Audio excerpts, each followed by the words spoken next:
জিনিসে ঘরোয়া কিছু উপকরণে এটা বানানো সম্ভব।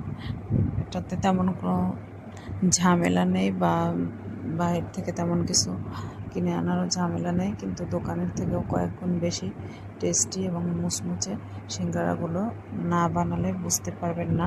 তো এখানে আমি সরিষার তেল দিয়ে বাদামটা ভেজে নিয়েছি এবং সাথে কিছুটা মুগ ডাল ধুয়ে ভেজে নিয়েছি। আর তারপরে আমি এখানে ভাজার পরে আমি এখানে আদা বাটা দিয়ে দিচ্ছি মুগ ডালের ভিতরে। আর তারপরে এখানে আমি কাঁচামরিচ কুচি দিয়ে দিচ্ছি। আর তারপরে এখানে আমি